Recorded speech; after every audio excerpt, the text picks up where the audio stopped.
Ce mercredi 30 mars 2022, dans Quotidien sur TMC, Julien Bellivet évoque dans sa chronique la guerre en Ukraine ou encore la montée de Jean-Luc Mélenchon dans les sondages.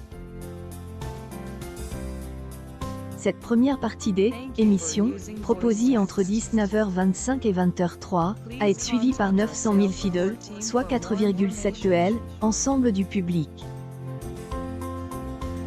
Le programme est en baisse de 0,5 points sur une semaine.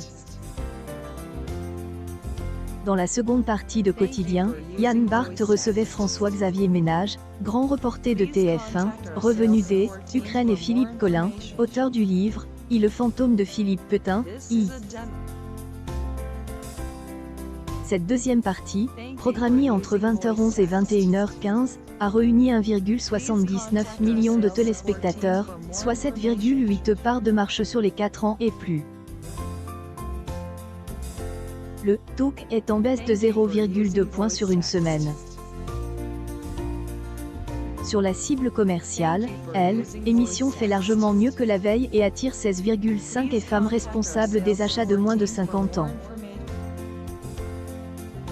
Pour lancer la chronique des Alison Wheeler, Yann Barth annonce IEL, Oscar de la meilleure chroniqueuse dans un second rôle sur le plateau de Quotidien est attribué à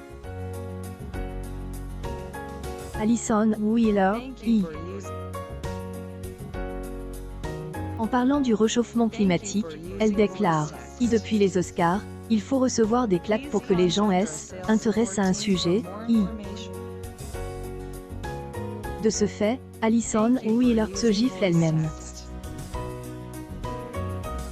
Pour lancer sa chronique, IQFM TV, Yann Barth se gifle également lui-même. Côté audience, sur la cible commerciale, la séquence IQFM TV, avec Alison Wheeler a pris le pouvoir en séduisant 22,4 femmes responsables des achats de moins de 50 ans, agit du pic des audiences de émission. Quotidien est à retrouver du lundi au vendredi en Access Prime Time sur TMC.